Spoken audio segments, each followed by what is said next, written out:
오늘 말씀은 요나서 3장 1절부터 10절입니다. 요나서 3장 1절부터 10절입니다. 1절부터 8절까지는 제가 읽고 9절부터 10절은 함께 읽겠습니다. 여호와의 말씀이 두 번째로 요나에게 임하니라. 이르시되 일어나 저 큰 성읍 니느웨로 가서 내가 내게 명한 바를 그들에게 선포하라 하신지라. 요나가 여호와의 말씀대로 일어나서 니느웨로 가니라. 니느웨는 사흘 동안 걸을 만큼 하나님 앞에 큰 성읍이더라.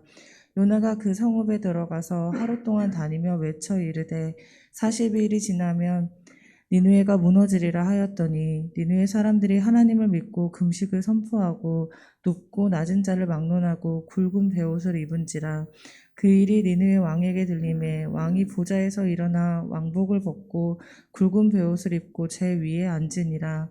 왕과 그의 대신들이 조서를 내려 니느웨에 선포하여 이르되 사람이나 짐승이나 소나 양떼나 아무것도 입에 대지 말지니 곧 먹지도 말 것이요 물을 마시지도 말 것이며 사람이든지 짐승이든지 다 굵은 베옷을 입을 것이요 힘써 하나님께 부르짖으며 각기 악한 길과 손으로 행한 강포에서 떠날 것이라.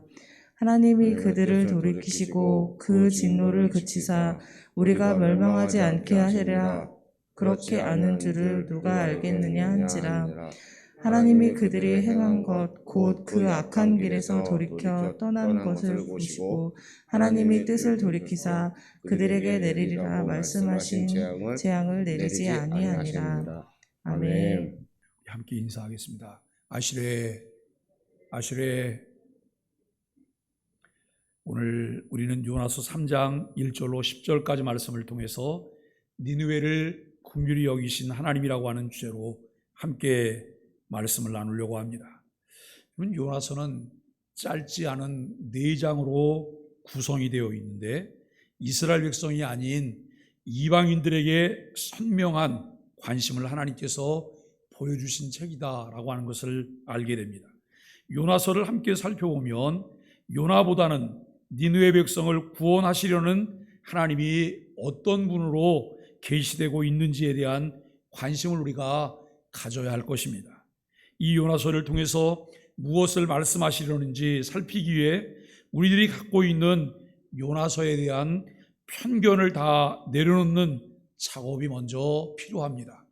여러분, 요나서 그러면 우리가 먼저 들었던 설교들, 그 다음에 내가 읽었던 요나서에 관한 내용들, 그러면서 내 머릿속에 이미 자리 잡고 있는 내용들이 있어요. 그런데 정말 요나서를 통해서 하나님이 우리에게 하나님 자신을 계시해 보여주시려고 하는 것이 무엇일까? 이 성경 66권이 하나님이 우리에게 주신 사랑의 편지라고 하는데 요나서를 통해서는 하나님은 우리에게 하나님 자신을 어떻게 계시하고 있을까? 어떤 분으로 우리에게 보여주고 있을까? 이 부분을 우리가 먼저 좀 살펴보아야 될 것입니다. 오늘 요나서 3장을 생각하기에 앞서서 1장과 2장에서 말씀하시는 중심 사상들을 먼저 우리가 좀 정리를 해보아야 합니다. 먼저 1장이 우리에게 말씀하고 있는 것은 우리가 섬기는 하나님은 천지를 지으신 분이시고 또 천지를 주관하시는 능력의 하나님이라고 하는 것을 우리에게 알려주고 있습니다. 안 계신 곳 없이 계신 하나님이시기 때문에 그분의 낯을 피해서 숨을 곳이 어디에도 없다라고 하는 것을 말씀합니다. 그럼에도 불구하고 요나는 하나님의 낯을 피하여 도망을 해요. 하나님의 낯을 피하여 도망을 하고 다시스로 가는 배를 타고, 그것도 여러분 배 이제 그 안전한 곳 아래 밑창에 가서 이제 숨어 있으면 그는 하나님의 낯을 피할 수 있을 거라고 하는 그런 생각을 했던 것 같습니다. 그는 하나님께서 가라고 명하신 니느웨와는 정반대 방향으로 배를 타고 하나님으로부터 도망을 치려고 합니다. 그런데 하나님은 바다에도 계셨고 배 안에도 하나님은 계셨습니다. 요나는 비로소 하나님은 천지와 바다마저도 주관하시는 능력이 무한하신 분이라고 하는 것을 온몸으로 그가 체험을 하게 됩니다. 그러한 하나님의 낯을 피해 도망하려는 것이 얼마나 어리석고 무모한 일인가? 라고 하는 것도 요나는 깨닫게 되어집니다. 그래서 요나는 자기가 하나님께 불순종한 책임을 지고 그가 마음에 내린 결단이 무엇일까요? 순종하기로 결단했을까요? 아니요. 죽기로 결단을 해요. 죽는 것으로 이제 자기는 자기의 모든 것을 드러내 보이려고 하는 그런 마음을 갖습니다. 선원들이 요나를 들어서 바다에 내던집니다. 바로 여기서 우리는 하나님의 또 다른 간섭을 보게 됩니다. 여러분, 요나서 2장은 하나님만이 긍휼과 자비가 풍성하신 참 구원의 하나님이시라는 것을 우리에게 가르쳐주고 있습니다. 하나님께서는 바다에 던져진 요나를 내버려 두지 않으셨습니다. 이미 큰 물고기를 준비하셨고, 그리고 그 물고기는 이제 요나를 삼키게 되므로 요나가 목숨을 보존하게 되어지는 내용을 우리는 보게 됩니다. 이렇게 해서 목숨을 건지게 된 요나는 하나님의 또 다른 면을 온몸으로 체험을 하게 되죠. 여러분, 정말 죽어야 마땅한 자신이잖아요. 하나님의 명령을 거역했고, 그리고 이제 또 자기 스스로 죽으려고 했던 이런 요나였는데, 하나님 그분은 어찌나 긍휼과 이 자비가 풍성하신지를 요나는 깨닫게 되어집니다. 여러분, 그래서 요나서 2장 4절 말씀에 이렇게 말을 해요. 내가 주의 목전에서 쫓겨났을지라도 다시 주의 성전을 바라보겠다. 여러분, 이때 이 마음은 은혜 받은 마음이에요. 깨닫게 된 마음이에요. 이제는 정말 주를 위해서 살겠다, 주와 함께 살겠다라고 하는 그런 마음이에요. 이 마음에 아마 요만큼도 거짓이 없는 그의 마음일 것이라고 생각을 해봅니다. 이토록 긍휼과 자비가 풍성하신 하나님만을 섬기는 것이, 그리고 그분께 순종하는 것이 그분께서 베푸시는 은혜에 대한 감사인 것을 요나가 알게 되었다고 하는 것이죠. 따라서 2장 9절에서 요나는 감사의 고백을 해요. 나는 감사하는 목소리로 주께 제사를 드리며 나의 서원을 주께 갚겠나이다. 구원은 여호와께 속하였나이다. 여러분, 우리도 우리의 삶을 통해서 이와 같은 것 여러 번 반복하셨죠? 다 이런 경험이 있으시잖아요. 내 마음대로 내 생각대로 살려고 하다가 뭔가 잘 되지 않고 하나님께서도 깨닫게 하시고 해서 우리가 돌이켰어요. 이제는 주님 뜻대로 살게요 라고 하는 고백, 우리도 참 많이 반복해서 해요. 여러분, 오늘 본문인 요나서 3장에서 왜 하나님께서는 불순종한 요나에게 하나님의 여러 면들을 체험하게 하시고 깨닫게 하시고 그를 다시 살리셨는지 그 이유를 알 수 있게 돼요. 여러분, 요나가 대단한 인물이어서 하나님이 요나를 꼭 쓰셔야 되는 거죠? 그럴까요? 요나가 대단한 사람이기 때문에 요나밖에는 하나님이 쓸 사람이 없으셔서 하나님이 요나에게 그렇게 지금 이 목을 매이듯이 여러분 그에게 집착하고 계신 걸까요? 결코 그런 것이 아닌 것을 우리는 알게 돼요.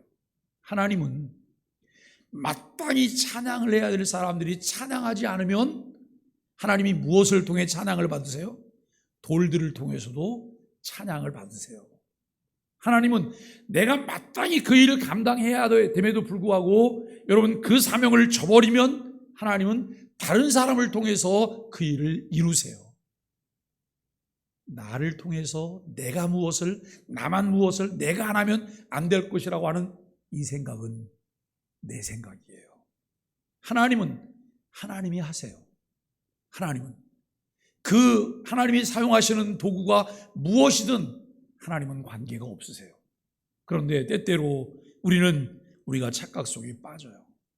하나님이 나밖에는 이런 생각들을 우리는 하게 되죠. 왜 여러분 하나님께서 그에게 여러 가지를 체험하게 하시고 또 그로 하여금 그 사명을 감당하게 하기 위해서 다시 살리셨을까? 그 이유는 한마디로 하나님께서 니느웨 사람들을 아끼시고 소중히 여기시는 하나님 자신의 마음을 요나를 통해 그들에게 전달하시기 위함이라고 하는 거예요. 하나님은 사람을 구원하시되 어떤 방법을 통해 사람을 구원하세요? 전도에 미련한 방법으로 사람을 구원하세요. 전도에 미련한 방법. 굳이 하나님이 나를 사용하셔서 굳이 내 입을 열게 하시고 굳이 나를 통해서 하나님이 그 일을 하시려고 해요. 이것이 하나님의 마음이세요. 이스라엘 사람들의 아수르 이 니느웨 사람들에 대한 나쁜 감정이 있었어요. 왜냐하면 마치 우리나라 사람이 일본 사람에 대해서 나쁜 감정이 있는 것처럼. 여러분, 우리가 일본 사람들에게 직접 피해 당사자예요? 일본 사람이 무슨 피해를 보신 적이 있으신가요? 우리는 직접 피해 당사자가 아니에요. 그런데 과거에 일본이 우리나라를 침략하고 그리고 여러분 지배하면서 했던 그 일들을 알기 때문에 우리에게는 일본에 대한 나쁜 감정이 있어요. 이스라엘은 여러분 아수르라고 하는 나라를 통해 몹시 많은 괴롭힘을 받았어요. 그렇기 때문에 아수르에 대해서 그들의 마음이 편안하지 않아요. 그들은 여러분 이스라엘의 원수들이었어요. 그럼에도 불구하고 하나님은 그 니느웨 사람들을 아끼셨어요. 하나님이 그들을 소중히 여기셨어요. 여러분, 그러면 안 되는 건가요? 가끔 우리에게는 이런 착각도 있어요. 내가 저 사람 지금 미워 죽을 지경인데, 아니, 목사님은 왜 저 사람을 두둔하시지? 왜 목사님은 저 사람을 사랑해? 그 순간부터 목사도 미움의 대상이 되는 거예요. 나는 저 사람 미워 죽겠는데 하나님이 저 사람을 사랑해요. 그러면 그 순간부터 나도 하나님이 또 미움의 대상이 되셔야 되나요? 우리는 늘 우리에게 그렇게 좁은 소견이 있어요. 좁은 마음들이 우리들에게 있다고 하는 것을 알게 돼요. 그런데 하나님은 이스라엘이 원수처럼 여기는 이 니느웨 사람들을 아꼈어요. 소중히 여기셨어요. 그들을 아끼시는 하나님의 이러한 마음이 요나서 3장에서는 하나님의 긍휼하심으로 나타나요. 하나님의 불쌍히 여기심으로 나타나시는 거죠. 이런 하나님의 긍휼하심을 우리는 두 가지 면으로 살펴볼 수가 있습니다. 첫째는 하나님께서는 니느웨 사람들에게 회개할 기회를 주셨다라고 하는 거예요. 뭐 할 기회를 주셨다고요? 회개할 기회를 주신 거예요. 요나에게 다시 하나님의 말씀이 임했어요. 니느웨로 가서 하나님께서 명령하신 것을 선포하라는 것이죠. 첫 번 명령에 불순종했던 요나가 두 번째 명령에 순종해요. 근데 하나님은, 우리가 여러분 이렇게 아셔야 돼요. 하나님은 얼마나 집요하신지, 하나님의 계획을 변치 않으시고 그 계획을 어떻게 해서라도 이루시는 하나님이세요. 요나서 1장 1절에 보면 아미떼의 아들 요나에게 여호와의 말씀이 임하니라 라고 말을 해요. 그런데 이 하나님의 명령을 거역하고 도망가려고 배를 타고 배에서 여러분 던져져서 물고기 뱃속에 들어갔던 요나예요. 분명히 배를 탔을 때에는 하나님이 명령하신 곳에 반대 방향을 향해서 다시스를 향해 가고 있었어요. 그런데 물고기를 타고 물고기가 여러분 딱 토했습니다. 물고기에서 내렸더니 거기가 어디예요? 니느웨예요. 하나님은 물고기조차도 하나님 마음대로 움직이실 수 있으신 분이세요. 하나님이 집요하게 그 일들을 진행해 가세요. 그런데 여러분, 우리가 하나님을 알지 못하면 그 하나님 앞에 때로는 고집을 부리잖아요. 내 생각대로 무엇을 하려고 하잖아요. 그런데 어설프게 하나님을 알면 그 하나님에 대한 두려움 때문에 내가 무엇을 하려고 해요. 그런데 여러분, 두 번째 율법 앞에 선 사람들은 두려움 때문에 무엇을 하려고 하는 것이 아니에요. 감사와 감격 때문에, 그분이 내게 주신 사명을 감당하게 되어진다라고 하는 거예요. 어떤 분들은 열심히 내가 여러분 또 전도도 하고 뭔가 봉사를 하고 헌신을 해야지만 내 의의가 채워진다고 하는 생각을 가지고 있어요. 이것은 가톨릭이 가지고 있는 사상이에요. 여호와의 증인도 그런 사상을 가지고 있어요. 그런데 우리는 내 의를 이루기 위해서 그 일을 하는 것이 아니라 하나님께서 내게 생명의 복음을 주셨고 하나님이 나를 통해 다른 사람들에게 긍휼이 흘러넘쳐가기를 원하시기 때문에 우리는 축복의 통로로, 구원의 통로로 하나님 앞에 순종하게 되는 것이죠. 이제 여러분, 요나가 두 번째 명령에 순종해서 하룻길을 행하며 그가 외쳐요.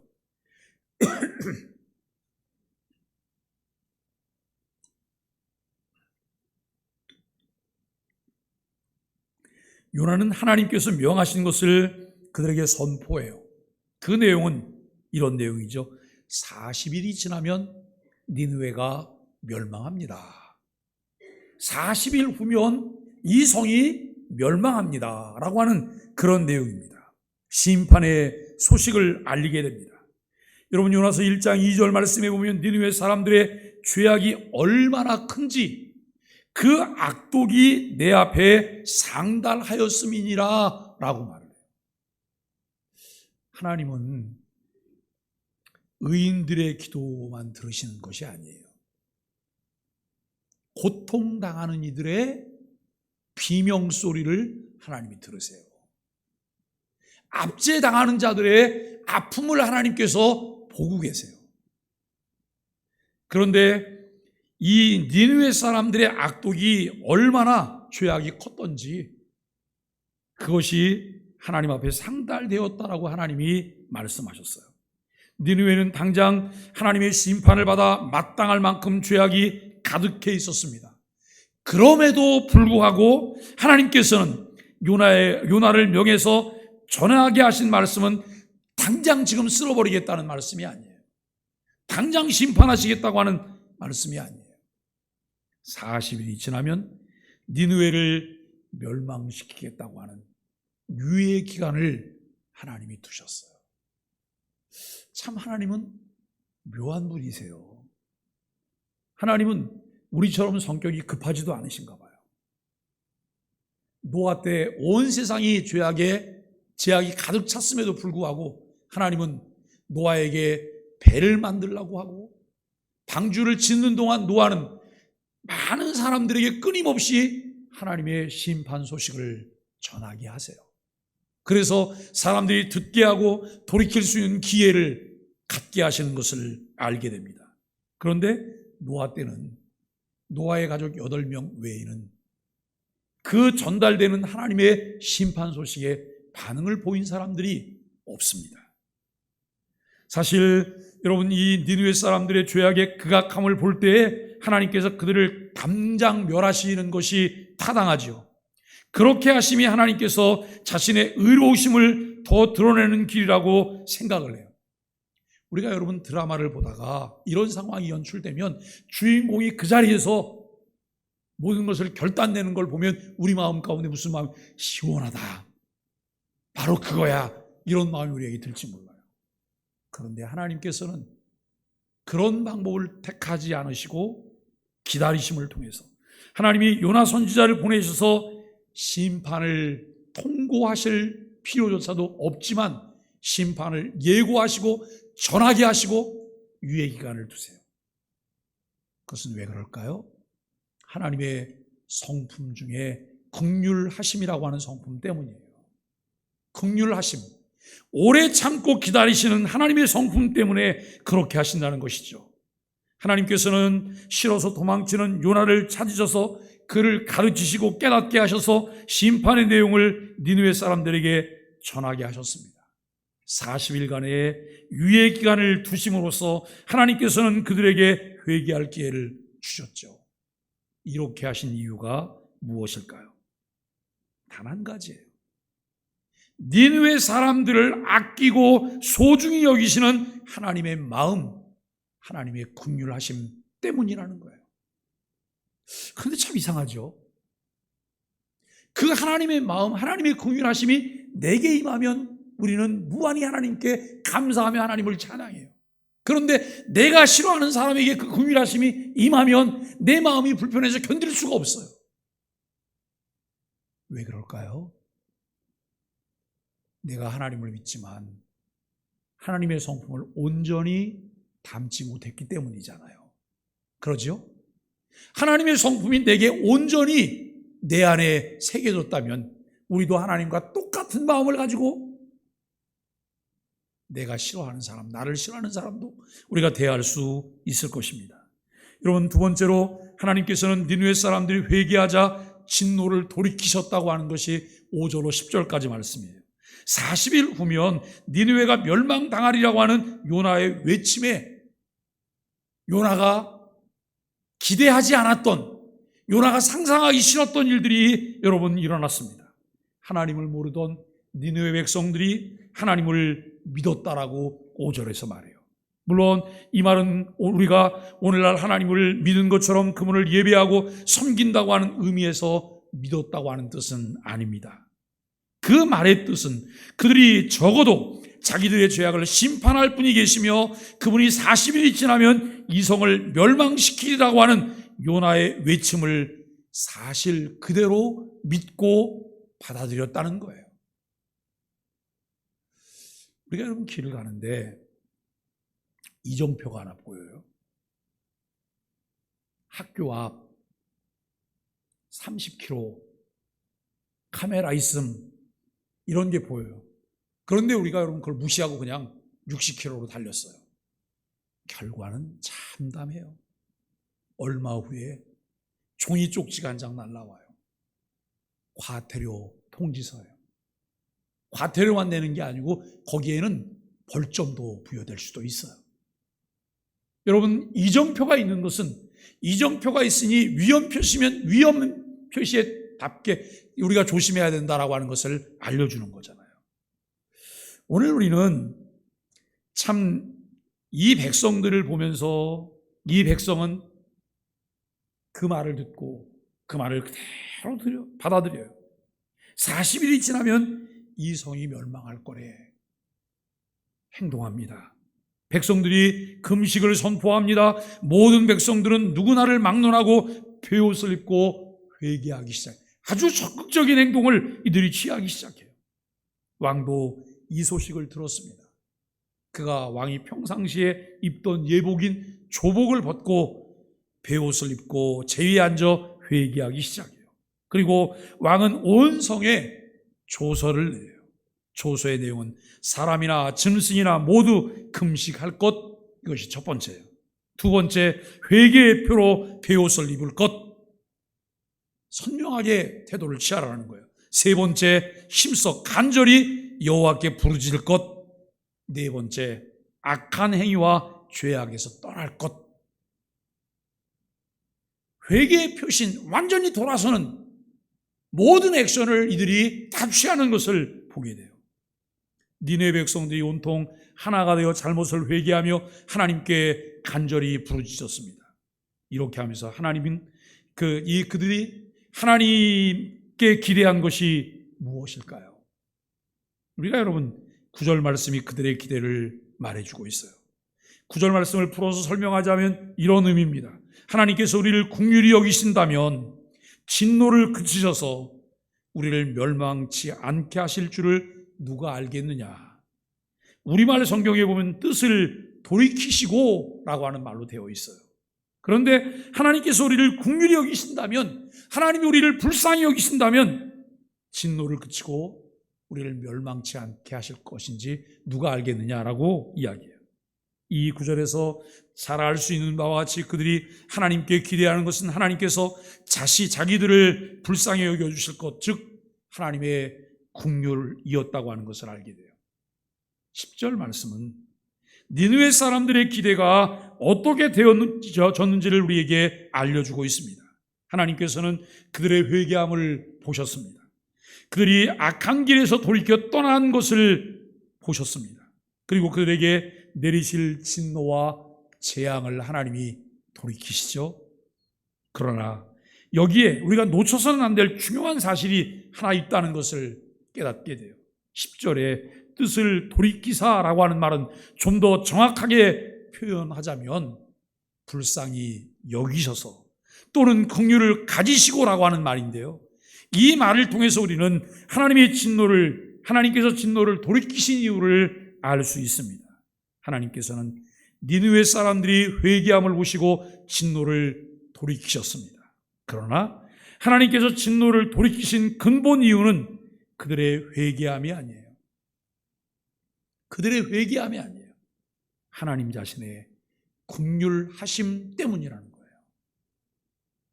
하나님 자신의 긍휼하심 때문이라고 하는 것이죠. 5절에 보면 하나님을 모르던 니느웨 백성들이 요나의 외침을 배척하지 않습니다.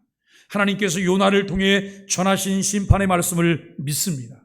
그런 심판을 내리실 하나님께서 계시다는 사실을 그들이 믿었습니다. 그토록 강포와 악행에 깊이 빠져있던 니느웨 백성들이 하나님을 믿게 되었다고 하는 것 자체가 벌써 하나님께서 그들에게 긍휼을 베푸셨다는 충분한 증거예요. 그래서 우리가 늘 하나님께 기도해야 될 것이 있다면 무엇을 위해서 기도해야 될까요? 하나님, 은혜 받는 자가 되게 해주세요. 하나님의 긍휼하심을 입은 자가 되게 해주세요. 하나님이 불쌍히 여겨주는 자가 되게 해주세요. 하나님이 불쌍히 여겨주는 자가 되어질 때 우리는 교만하지 않을 수 있어요. 하나님께서 우리에게 긍휼을 베풀어 주실 때 우리는 뻣뻣한 자가 되지 않을 수가 있다는 거예요. 오늘 본문인 3장의 중심 사상은 하나님께서는 이방인들에게도 긍휼을 베푸신다는 것입니다. 이미 하나님은 요나를 통해서 니느웨 백성들에게 자신의 마음을 전하시고 그들로 회개케 하셔서 진노를 면케 하시는 긍휼을 베푸셨습니다. 이런 하나님의 놀라우신 은혜는 역사 속에서 계속되어 오고 있다고 하는 것을 알게 됩니다. 성경 안에서 특히 이런 은혜가 괄목할 만하게 기록된 책은 사도행전입니다. 성령님의 크신 역사와 사도들의 활동으로 인해서 교회는 든든한 초석을 놓게 되었고 이제는 모든 이방인들에게 하나님의 긍휼하심을 전하는 기관으로 세움받게 되었어요. 여러분, 교회가 부흥할 때가 언제였을까요? 하나님의 긍휼하심을 입어 그의 뜻에 순종할 때, 하나님의 긍휼하심을 입고 그의 뜻에 순종해서 내가 하나님의 역사를 전달하는 도구가 되어질 때, 통로가 되어질 때 하나님은 그 결과로 그 자신과 교회에 부흥을 주셨어요. 그런데 우리가 여러분, 한국교회가 언제부턴가 하나님의 긍휼하심을 입고 역사를 전하는 도구의 역할을 하지 않아요. 내 배만 불리려고 생각해요. 내 의를 자랑하려고 해요. 여러분, 늘 나에게 초점이 맞춰져 가요. 이렇게 할 때 우리는 부흥을 기대할 수가 없어요. 하나님, 긍휼히 여겨주세요. 불쌍히 여겨주세요. 내가 하나님의 은혜를 입은 자가 되게 해주세요. 여러분, 이렇게 할 때 우리의 시선은 내가 아닌 하나님에게로 향하게 되는 것이죠. 하나님이 중심이 된다고 하는 것을 알게 됩니다. 우리는 오늘 본문의 중심 사상을 이해하였으므로 우리가 마땅히 해야 할 바가 무엇인지를 생각해 보게 됩니다. 요나를 보내서 심판을 외치게 하시되 회개할 기간을 주셨던 하나님, 그들로 요나의 전한 말씀을 듣고 하나님을 믿게 하셨던 하나님, 그들이 회개해 하나님의 긍휼하심을 기대하게 하신 하나님, 그들의 회개함을 보시고 긍휼히 여기셔서 진노를 돌이키셨던 하나님. 여러분, 요나서를 보면서 요나를 부각시켜야 할까요? 요나를 부각시키는 것이 아니라 요나를 사용하셨던, 요나를 통해서 니느웨를 구원하셨던, 우리는 하나님을 바라보고 하나님에게 초점을 맞춰야 되고 그 하나님을 통한 은혜를 힘입어야 될 것입니다. 이토록 긍휼이 풍성하신 하나님이 바로 우리가 지금 섬기는 하나님이십니다. 그 하나님이 바로 그리스도를 통해 우리를 죄악에서 건져주시고 매일 우리와 함께 하시는 여호와 하나님이십니다. 또한 여러분, 그분은 지금도 예전과 같이 풍성하신 긍휼하심으로 일하고 계시는 분이시라고 하는 것이죠. 이 시간 우리는 하나님께서는 자기의 백성이 아닌 니느웨 사람들에게까지 자신의 안타까운 마음을 전하시기를 원하셨고 그들에게 긍휼을 베풀기를 기뻐하셨다는 사실을 알았습니다. 하나님의 이러한 안타까운 마음, 하나님의 이토록 풍성한 긍휼 때문에 우리들이 하나님의 백성이 되었습니다. 가끔 보면 이런 생각이 들 때가, 저 사람은 참 좋겠다, 저 사람은 참 좋겠네. 왜 그 생각이 드는지 아세요? 자기 마음대로 할 수 있으니까요. 자기 감정대로 할 수 있고 자기 마음대로 할 수 있고 자기 충동대로 할 수 있으니까 저 사람 좋겠다, 이 생각 들 때가 있어요. 우리는 뭘 마음대로 하려고 그러다가 거기에 브레이크가 탁 걸리잖아요. 그 브레이크가 뭐예요? 하나님의 은혜요, 하나님의 긍휼이요. 쫓아가서 나도 주먹으로 한 대양 머리통을 때려주면 속이 시원할 것 같은데 그럴 수가 없잖아요. 그런데 그럼에도 불구하고 브레이크도 없이 와서 주먹으로 때리고 있는 대로 다 퍼대고 이런 사람을 보면서 어느 때는 참 좋겠다, 이 생각이 들어요. 그런데 이 생각이 무슨 생각이에요? 인간적인 생각이에요. 인간적인 생각이에요. 하나님의 그 긍휼하심 때문에 니느웨 사람들이 멸망을 피할 수 있었던 것처럼 우리는 우리의 죄값으로 받아야 마땅한 진노와 멸망에서 우리가 벗어난 자들이 되었습니다. 지금도 하나님은 모든 사람들에게 하나님의 긍휼을 베푸시기를 원하십니다. 하나님은 자신의 안타까운 심정을 전하기를 원하세요. 누구를 통해서요? 먼저 은혜 받은 자들을 통해서, 먼저 구원받은 자들을 통해서 하나님은 그 일을 하기를 원하세요. 우리는 그저 전달하는 통로만 되면 돼요. 근데 자꾸 우리가 내가 뭘 하려고 그러잖아요. 그래서 여러분, 이렇게 통로 속에서 물이 쭉쭉 흘러야 되는데 우리가 어느 때는 통로를 막아버려요. 아니에요, 하나님, 저 사람들 꼴 보기 싫은데 왜 그 사람한테 은혜를 주시려고. 내가 그걸 막는 거예요. 그런데 하나님은 결국 그 사람을 구원하세요. 하나님은 내게 원하시는 것이 무엇일까요? 온전히 은혜 속에 순종하기를 원하세요. 그 부분을 깨트리고 은혜 속에 들어가기를 원하세요. 그런데 우리가 정말 하나님의 긍휼하심을 풍성하게 깨닫지 못하면 내가 여러분 그 일에 순종할 때 얼마나 억울한지 몰라요. 내가 참고 견디는 것이 얼마나 억울한지 몰라요. 그러나 은혜가 내게 임하면 저건 아무것도 아니에요. 이게 너무 크기 때문에 저것이 나에게 상처를 줄 수가 없다는 사실을 깨닫게 돼요. 이것이 하나님의 은혜입니다. 여러분, 그러나 세상 사람들은 극도로 악해져 가고 있습니다. 그들은 하나님의 긍휼을 바라며 부르짖고 회개하지 않으면 영원히 형벌을 받게 되는 길 외에 다른 길이 없습니다. 그런데도 그들은 이런 절박한 상황을 알지 못하고 있는 것이죠. 우리는 이러한 절박한 세상 안에서 그들과 함께 살아가고 있습니다. 그리고 이제는 하나님의 안타까운 심정을 어느 정도나마 이해하며 그분의 긍휼하심이 얼마나 풍성한지를 적어도 우리는 알게 되었습니다. 그렇다면 우리 각자는 무엇을 해야 할까요? 그렇다면 우리 소망의 교회는 무엇을 어떻게 해야 할까요?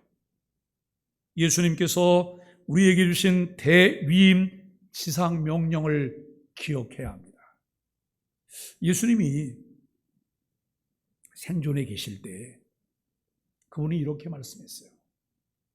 내가 너희를 사랑한 것 같이 너희도 서로 사랑하라.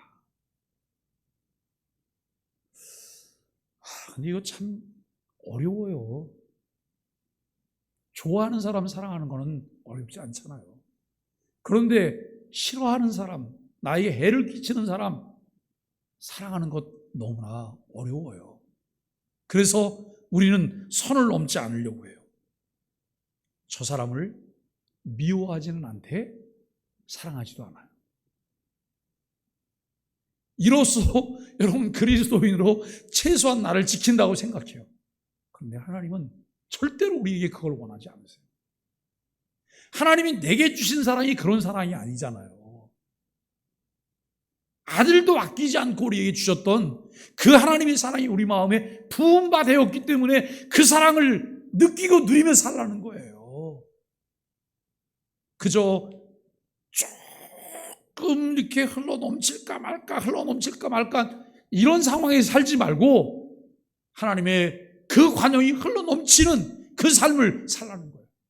여러분 여기까지 가잖아요. 가면 우리가 감당하지 못할 기쁨이 우리 안에 있지 않을까요? 그거 있잖아요. 그죠? 이미 경험했잖아요. 그런데 유독 내가 안 되는 부분들이 있는 거예요. 왜요? 자꾸 미운 사람이 보이잖아요. 그때 우리에게 필요한 것이 무엇일까요? 그 사람이 미운 건 미운 거예요. 그러나 그 사람 안에 있는 하나님의 형상을 우리는 보아야 돼요. 내가 너무 싫으면 그 사람 안에 하나님의 형상이 있다고 하는 것조차도 나는 인정하려고 하지 않아요. 그러나 이 땅의 모든 사람들이 다 하나님의 형상대로 지음받은 사람들이세요. 그들이 악하고 하나님을 수용하지 않고 여러분 결국 멸망의 길로 갈지라도 그들은 하나님의 형상대로 지음받은 사람들이에요. 그러나 회복의 기회를 갖지 못한 사람들이죠. 하나님 사랑하게 해주세요. 뜨겁게 사랑하게 해주세요. 그 사랑이 넘쳐나게 해주세요. 이것 외에는 하나님 길이 없음을 알게 해주세요. 이게 첫 번째 우리가 해야 될 일이에요. 두 번째 해야 될 일이 무엇일까요? 예수님께서 유언처럼 우리에게 남기셨던 말씀이에요. 마태복음 28장 여러분 19절 20절 말씀에 보면 우리에게 이렇게 말씀하세요. 가서 모든 민족을 제자로 삼으라는 거예요. 아버지와 아들과 성령의 이름으로 세례를 베풀고 내가 너희에게 분부한 모든 것을 가르쳐 지키게 하라 라고 말씀해요. 전도와 선교예요. 때를 얻든지 못 얻든지 우리가 해야 될 일이에요. 이 일을 우리가 하지 않으면 내게 화가 있을 것이라고 하는 위기의식을 우리가 가지고 힘써 복음을 말할 수 있는 사람들이 돼야 돼요. 그런데 성경은 거기에 그치게 하지 않아요. 뭐라고 말씀하는? 가르쳐 어떻게 하라고요? 지키게 하라. 가르쳐 지키게 하라. 이것이 교회에게 주어진 사명이에요. 예수 그리스도를 주로 믿고 교회에 우리가 해야 될 사명이 무엇일까요? 하나님 가르쳐 지키게 할 수 있는 자가 되게 해주세요. 하나님의 긍휼하심을 입고 그 하나님의 은혜를 입고 힘써 그 일을 하게 해주세요. 이것이 교회가 해야 될 본질이에요. 여러분 교회는 다양한 사역들을 펼치잖아요. 문화사역도 긍휼사역도. 이것이 본질은 아니에요. 이것은 방편이에요. 사람들을 접촉할 수 있는 그들에게 그리스도의 사랑을 전달해 줄 수 있는 여러분 이것은 매개체일 뿐이에요. 우리에게 진정 중요한 것이 무엇일까요? 하나님의 성품을 배우게 해주세요. 하나님의 성품을 담게 해주세요. 그 은혜 속에 매일매일 살게 해주세요. 여러분 그 은혜가 없다면 우리는 우리 속에서 화병 걸려 죽을지도 몰라요. 하나님 뜻대로 살려고 애를 쓰는데 옆에서 깐죽깐죽하면 이것 때문에 여러분 화가 나서 견딜 수가 없어요. 뭔가 좀 해보려고 하면 또 함께 날뛰면서 여러분 방해를 해요. 견딜 수가 없어요. 그 순간 하나님의 은혜가 아니면 이것을 어떻게 이겨내겠습니까? 사랑하는 여러분, 오늘 우리는 니느웨를 긍휼히 여기신 하나님이라고 하는 3장을 함께 나눴어요. 이 말씀을 보면서 하나님, 내가 먼저 하나님의 긍휼함을 입게 하시고 그 긍휼하심 때문에 하나님의 은혜에 순종하게 해주세요 라고 기도하는 은혜가 있게 되기를 주님의 이름으로 간절히 축복합니다.